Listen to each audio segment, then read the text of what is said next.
Now, it is my pleasure to introduce our keynote speaker, Jim Tarantino, who is the president and founder of Success Link and the author of the annual Success Planner. Prior to creating Success Link, Jim spent 20 years in corporate America as a successful senior VP and principal and helped take 3 companies public. He has significant experience and expertise in many areas, including sales, marketing, training, public speaking, coaching, and consulting. Please welcome Jim. All right, thank you, Jennifer. How about a round of applause for Jennifer and Monica and Patricia?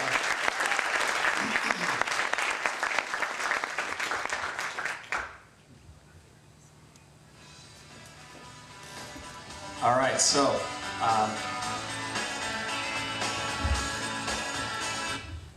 as Jennifer said, my name is Jim Tarantino.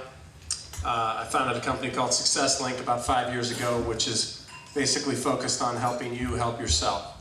And the way that we do that is through customized coaching, training, and speaking programs. So if you want to learn a little more about that, feel free to catch up with me after this discussion, and we can talk more about it, especially if you like what you see here over the next 25 minutes or so. So let me give you a little bit of more background about myself so you know who's up here talking to you for the next 25 minutes. Let's see, starting at the very beginning, I guess you could say I'm a Navy brat. I spent 15, 20 years traveling around the globe. I come from 3 generations of Navy officers. So I've done a lot of traveling extensively. Went to college in Ohio, Miami University. That's where I met my lovely wife over there, Christy. And they call us a Miami merger now. After that, I went straight into corporate America. I have a twin brother who's a lawyer, another brother who's 10 months older who's a doctor, and I'm the salesman / businessman. So I spent 20 years in corporate America, moving up the ladder pretty quickly in the telecom industry, way back before that was even a popular technology platform. So I saw that really grow and flourish, and I was kind of on the cutting edge of that. I was involved with some wireless and some telecommunications companies, helped take a few of those public as a senior VP of sales, some of which were sold for as much as $1 billion. And then I went into the software business, and then after that I retired and started this company, Success Link. Wrote a book called the Annual Success Planner, which was really based on all my years of working with sales teams and working with people and helping them accomplish their goals. Which that's for sale later today too, by the way. $10, best $10 you'll ever spend. But I promised Jennifer I would not promote that very much, so anyway. I can only do so much. But seriously, before we get started, I'd like to take a quick show of hands so I know who I'm dealing with here in terms of goal setters. How many people would consider themselves to be fairly serious goal setters? Meaning that you're writing down your goals and you're checking up and following through and keeping track of them like on a weekly or monthly basis, by way of a show of hands. Okay. Real quickly, it looks like that was less than 50%. So I think you came to the right spot, the rest of you. That is. So, hopefully we can help those people who raised their hand maybe take their game to the next level, and we can help those who didn't kind of get in on the whole experience of goal setting. I really do think it is the most powerful thing in the world that we all do have in common. So before we get started, I was driving my son Nick, which by the way I have 3 great kids, 7, 8, and 9 years old, live up in Glenview, and been living in Chicago for about 20 years now. So my son Nick, who's 8, I was driving him to a play date, and he goes, "Dad, don't you have one of your speeches tonight?" And I said, "Yeah, I do. He goes, "Well, good luck." And I said, "Thanks." And he goes, "Well, how do you know whether those speeches really work or not?" And I said, "Well, geez, what's that saying? Out of the mouths of babes, I guess." I'm like, "That's a good question." So I started thinking, I go, you know what? This is how we're all going to know whether it works or not, is if I accomplish my 3 goals for tonight's speech, which is number 1, we're all going to have a little bit of fun, all right? Hopefully. Number 2, I'm hopefully going to teach you a little bit about the art and science of goal setting. And then number 3, hopefully motivate you to possibly set a couple of new goals, or maybe work on some of the ones that you've already set. And then feel free to check back with me during the intermission and during the cocktail party. I'm actually looking forward to having one myself. I've been holding off. And then I'll let Nick know whether it was successful or not. All right? Sound good? So we're going to start off with a few key questions that surfaced throughout my research for my book. And these are really true statistics and kind of disturbing statistics about the state of the union of goal setting. But I think it'll set kind of a good baseline for the rest of this discussion. So let's take a look here. So first question is, why do most people spend more time planning their weddings and their parties and their weekend plans than setting goals and planning their lives? It's a true fact. You know, so why is that? It's more fun. Yeah, that's usually what I get when I ask that. Why do about 3% of the people in the world who set goals turn out to be the most successful, wealthiest, most fulfilled people out there? And then lastly,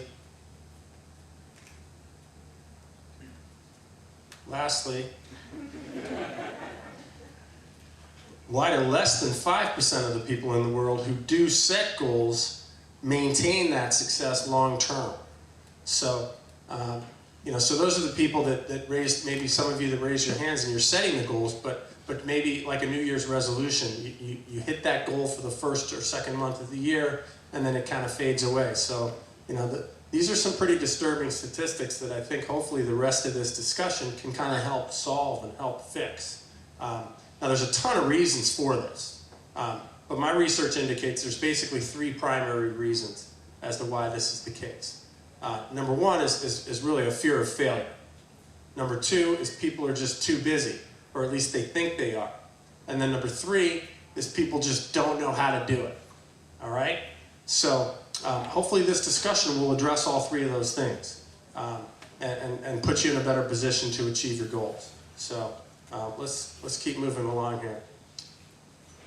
Basically, I have devoted my life to fixing those problems that we just looked at. And that's either through my corporate life as a senior VP of sales, working with all my teams and all the different people that I had the privilege of working with, or through this company, SuccessLink. That's really my mission, is to help people, you know, solve those problems. So in honor of President's Day, which happy President's Day, by the way, I grabbed a clip that I think really captures the true essence of goal setting.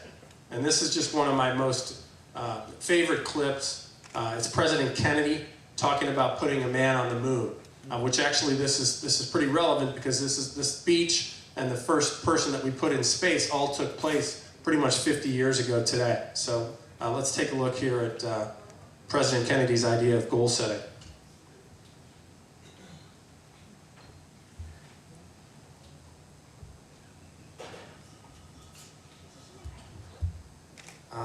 Yeah, let's see. Are easy, but because they are hard. Because that goal will serve to organize and measure the best of our energies and skills. Because that challenge is one that we're willing to accept, one we are unwilling to postpone, and one we intend to win, and the others too. So what we missed at the very beginning of that, apologize about the AV issues here. He's talking about putting a man on the moon. This speech was given back in 1961 at Rice University, and he just threw that out there as this bold, aggressive goal that he was going to get someone on the moon by the end of that decade. And so supposedly, as the story goes, he had no idea how they were going to do that, but he just threw it out there. One of the things they say about goal setting is you're supposed to set challenging goals, and they're supposed to also be time-bound with a specific date that you have in mind. And of course, his was by the end of the decade. So, pretty aggressive goal, and I think we all know what happened next. I'm going to step off the limit. That's one small step for man, one giant leap for mankind. That's beautiful, man. It has a stark beauty all its own. It's like much of the high desert of the United States. It's different, but it's very pretty out here. So it just amazes me still to this day. First of all, that video footage, I mean, it looks a little blurry, but to me, that's pretty good footage of somebody up on the moon that was taken 50 years ago.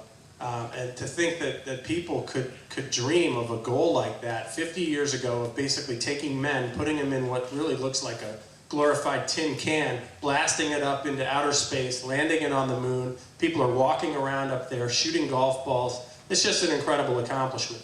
And really what they say is that that's really kind of a watershed event that ultimately led to a lot of the technology accomplishments that have happened over the past 20 years, such as the internet and cell phones, and a lot of the medical accomplishments that have happened and so forth. So again, it really shows you that success is a journey, and this was an incredible journey all the way into outer space that turned out to be wildly successful. All right. So, kind of getting into the meat and potatoes of this whole goal-setting system, if you will. This really is a formula that again addresses that problem that we talked about earlier, which is how some people just don't know how to do it. They don't know. Also, they don't know where to start. So, taking a step back for a second, this discussion is really not just about business. That is a big part of it. I know we have a lot of great business leaders here from Chicagoland that are here today, and I will be speaking about business success here shortly. But I'm also talking about kind of the whole holistic look at your life from both a personal and a professional standpoint. So you'll notice I'm talking a lot about things that are related to the kind of the whole big picture of living a well-balanced, harmonious life. Because I think that at the end of the day, that's really what it's all about, right? So what I did is I took a look at, what's kind of a bullseye to give people a target to shoot at when they go to start setting goals so they can kind of get their arms around this whole thing. So what I did is I came up with these 6 high priority areas that really all humans do have in common to some extent or another. So if you think about it, if you're looking at kind of 6 high priority areas, what would be some of the most important ones to you that you would want to set goals in? And I think that ultimately we probably all would, if we had some time to think about it, we'd probably come to agreement that one of the most important ones would be health. So that's why I put that first on the list. Think about it. What really could be more important than having good health? Anybody who's ever been sick, even if it's just a cold or a flu or a broken bone, let alone any kind of serious illness, you know how important good health is. Me personally, I never used to take this very seriously. Right on up through college, I couldn't even run a mile. I was not at the weight that I wanted to be at, and I was kind of a slack in this regard, frankly. And I decided after my freshman year of college, I'm like, what, I'm just not happy with this. I went home and I really focused on turning this around. I lost 25 pounds and really started working out, and I've tried to kind of turn this into a positive aspect for myself. Now I do triathlons every year, and it's really a kind of a personal example of how I was able to turn this negative into a positive. But typically goal setting in this area includes things like losing weight, quitting smoking, better diet, and you can all kind of go with it from there in terms of what's important to you. Category number 2, family and friends. And again, these aren't really necessarily in any order. You have to be the ones to make your priorities, but I think common sense would tell you that this is a pretty important category. You think about it, you could have all the money in the world. If you don't have anybody to share that with or spend that with, it could be a pretty lonely existence. And statistics really have proven that if you surround yourself with a loving circle of family and friends, then you do live a longer, happier, more fulfilled life. A lot of times you don't realize how important this category is until you've lost someone that you love or come close to doing that. Again, another kind of personal story. Sometimes these are, kind of help personalize these types of speeches. So, I'm sure everybody remembers what they were doing on 9/11, right? Well, I was right here in Chicago, up in my condo in Lincoln Park, getting ready for work, watching CNN. And I remember watching the second plane fly into tower number 2. And I picked up the phone real quick and called my brother, who was hard at work that day at his desk in the Pentagon. And so he's the doctor. And I was talking with him literally about what was going on, and can you believe it? Holy cow, what's going on? And all of a sudden, boom, this big explosion goes off in the background, and his phone goes dead. And basically, we spent the next 12 hours wondering, what happened to David, and whether he was going to make it out of there or not. And we heard a lot of amazing stories about what he did later that day. Basically, he went into the midst of this inferno. Being a doctor, everybody else was leaving. He kept going in further and further and saving people and pulling people out, administering first aid. Basically, he got to the point where the actual plane was. There was engine parts and body parts. And it was just incredibly intense. And he went into this room. There was a general standing outside the door, and they said, no, nobody goes in there. This is off limits. This is going to explode. Some guy grabbed his name tag on the way in because they thought that would be the only way to recognize David and share this story with his family. And so he went in, and he basically found a 65-year-old guy stuck under his desk. And he tried to lift it. He couldn't lift it. He literally got down on his back, eye to eye with the guy, bench pressed this thing up about 2 or 3 inches, which is all he could get it. He said, come on, it's now or never. Let's get out of here. He pulled this guy out, literally right before this whole ceiling caved in and the whole place exploded. And fortunately, David made it out of there that day okay. He ended up, actually they offered him a limo home or an ambulance home, and he's a pretty humble guy. He just took his regular subway home with his burnt up uniform, and people are looking at him like, what the heck's going on here? He takes the subway home, which I always thought was kind of a surreal part of the whole story. He got home, and his wife was very glad to see him, obviously, and that's when we finally heard that he was okay. And they turned around and threw the uniform out in the trash because it was all burnt up and everything. And the next day, the phone started ringing, and people started realizing this was going to be a pretty incredible story. So they went and got that uniform out of the trash. And that uniform's actually in the Smithsonian Institute in the 9/11 exhibit. He ended up getting the Marine Corps Medal of Honor that day. So I guess the point I'm getting at is that you have to cherish these relationships and don't take them for granted, and really do cultivate them. So that you're making it a top priority. Moving along, category number 3, and I think this is one of the things we're really here to talk about tonight, is career. Obviously, I'm sure there's dozens of different careers in the room right here. We've got restaurateurs, we've got teachers, doctors, lawyers, dads, moms, corporate folks, entrepreneurs. So those are some great careers, and I just think a career is a very, very long journey. That you're going to have your ups and downs, and it's important to think about for yourself and for your team of people that report to you. Why are you going to work every day? What is it all about? And somebody asked me 20 years ago, actually probably 25 years ago, during one of my very first job interviews, Jim, I want you to rank, and this would be a good exercise for the audience here, rank in order of importance these 3 things: money, career growth, and income. What's most important to you about your career? What's second most, and what's third most? Back then, I thought money, and that's what I said. And then over the time, I've started kind of rethinking things. And for me now, it's job satisfaction number 1, and then career growth number 2, and then money. Because I think if you love your job every day and you're going to work with a big smile on your face, that's priceless. I mean, that's absolutely priceless. And from there, your career will grow, and the money should follow, right? So that's definitely one piece of advice I've actually started giving to my kids already. When I tell them to go get a job, even though they're 7 and 8 and 9 years old right now. So anyway, some food for thought in terms of your career. Obviously, a career provides us with the next category, which is our money. So, your wealth is typically a function of your career. That's why I put it after career, unless, you're going to inherit a trust fund or something like that, which is great, or win the lottery. Your career generates your money, and then what are you going to do with it? Set some goals in the area of savings, investing, making more, and so on. Next category, spirituality. Now we've kind of moved our way around the circle. We're in category number 5, Spirituality obviously means a lot of different people to different things to different people. Maybe it's religion or church or synagogue or yoga. Maybe it's not important to you.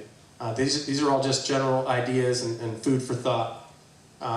Category number 6, community / everything else was what I just clicked over there. So community, you know, so far we talked about a lot of things that really relate to you, your health, your money, your career. The community category, which is the purple one up there, that gives you the opportunity to kind of give something back, maybe to your local Chicago community or to the US or the global community.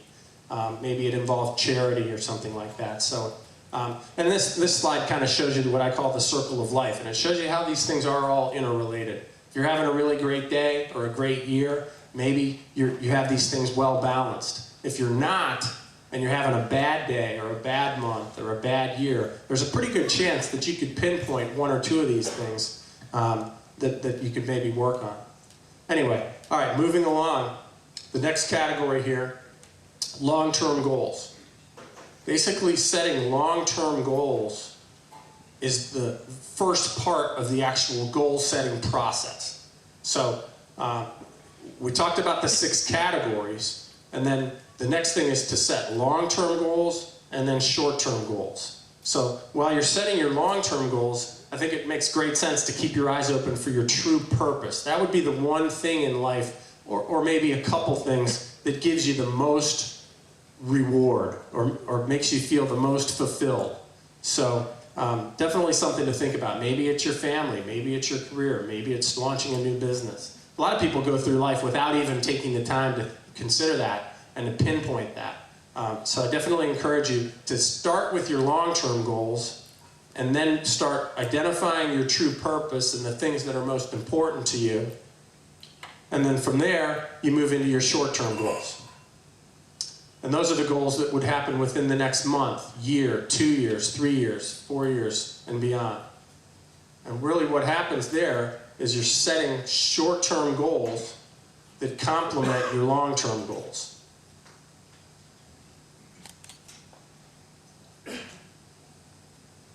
So you're setting yearly goals that are complementing your long-term goals, right? Now we're going to get into the actual formula. This is the 5-step formula that I created where you're really kind of rolling up your sleeves and you're getting into the actual goal-setting process now. Because you have the 6 high-priority areas, you're starting to think about those areas in terms of setting long-term goals of what you want to accomplish over the next 5 to 10 to 20 years in those areas. Then you start setting short-term goals, again, within those same general areas. And then it's time to literally sit down and start writing out those goals in those particular areas by following this formula. Because again, think about it. We talked about how a lot of people don't even take the time to do this. They don't know how to do it. They're afraid to do it. This system kind of gives you all the tools that you need to do all of that, kind of all under one roof, which again, it's all in the book. But again, you could do it all with a spiral notebook if you wanted to, if you follow some sort of organized process. So those are the 5 steps. Set the goal, ask why it's important, then establish the steps to success, visualization, and then inspect what you expect. We'll touch on each of those very quickly here. Setting the goal, that's actually the easiest part, believe it or not. It's really easy to set goals. You know, I want to be a millionaire. Let's use this as an example. I want to start my own company. I think that's a good one to use as an example here for this group. All right? So that's the goal. You've set it. You've written it down. The other thing you want to do is have a date. By when? When do you want to get it done by? So that's actually the easiest part of the process. Step 2 isn't too difficult either, but it's often overlooked. This is where you ask why it's important. So what? And a lot of people think, well, it's obvious, you know, but it's not. Ask yourself why it's important and write that down and have a few different reasons. So back to I want to start my own business so that I have financial independence, because I'll get pride from that, because it'll be fun, because it'll allow me to do something meaningful with my life. Whatever the case may be, but definitely this is kind of what gives you the motivation to do it on a daily basis. Step 3 is establish the steps to success. This is the hardest one. this is really where you have to be willing to do the work on a daily basis to get from point A to point Z, all right? So again, if you want to run your own business, step one could be coming up with a business idea, coming up with a business plan, reserving websites, you know, hiring people, finding funding. Whatever the case is, you have to start mapping that out, and then you basically got to start working at it on a daily basis. And that's the hard part. This is, you know, again, I think the answer to a lot of the questions from before is why don't people set goals? They're afraid to fail, and it's hard work, you know? This is the hard work part of it, right? So the next step, step 4, this is the visualization step. This is actually one of the funnest steps of the whole process. Again, statistics have shown that if you take the time to do this step, you're 10 times more likely to be successful. So you have to kind of visualize, you know, what is your life going to be like when you own your own company? How fun is that going to be? What's that going to look like? And the last step is inspect what you expect. Again, this is kind of the one of the harder ones because it's counterintuitive for a lot of entrepreneurial people. This is the administrative part of it where you have to keep track and keep notes and so forth. And track your progress. The law of attraction. Anybody ever hear that? You maybe saw the movie The Secret or read the book. This is that invisible, powerful source out there in the universe that says that as you're working towards your goals, it's actually moving your goals towards you. And I believe in it. A lot of people are skeptical about it. I totally think it's true. So while you're setting goals, put the power of attraction to work for you. Basically, the power of attraction says you are what you are what you think, you are what you do, and what you want, and what you eat, and what you love, and what you believe. And you are what you are. So put all that to work for you, and just watch what happens. So really, you know, this is your time. Are you going to take advantage of it and apply a sense of urgency to it, or are you just going to kind of let another year slip by? This next quote, I think, really captures the essence of this whole "this is your time" concept. And we're getting into the last couple slides here, so let's take a look.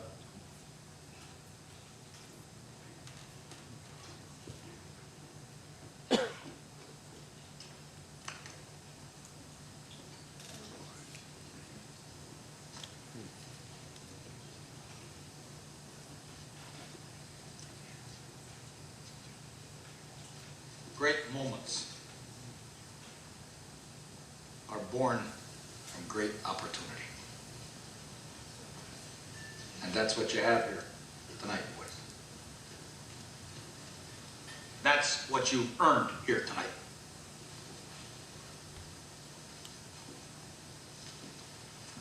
One game. If we played them 10 times, they might win 9. But not this game. Not tonight. Tonight, we skate with them. Tonight, we stay with them. And we shut them down because we can.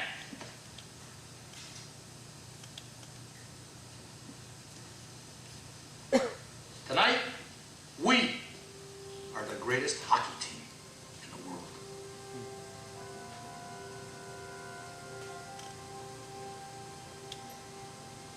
You were born to be hockey players. Every one of you. And you were meant to be here tonight.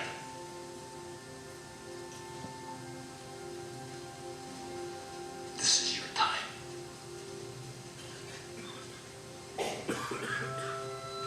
Their time is done. It's over. I'm sick and tired of hearing about what a great hockey team the Soviets have. Screw them. This is your time. Now go out there and take it. So obviously, I think we all know that was the big 1980 locker room pep talk. you know, for the U.S. Olympic hockey team, and I think we all remember what happened next, right?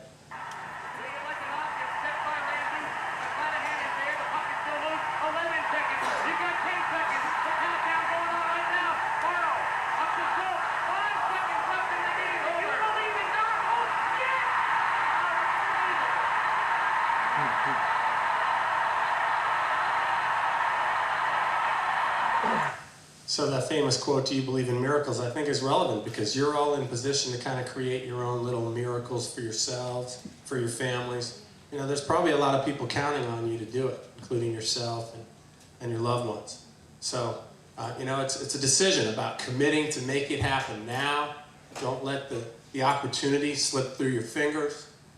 And, you know, really focus on changing those dreary statistics from the beginning of the presentation, your lives, your communities, the world, really one person, one goal, one day at a time. All right? Thank you very much.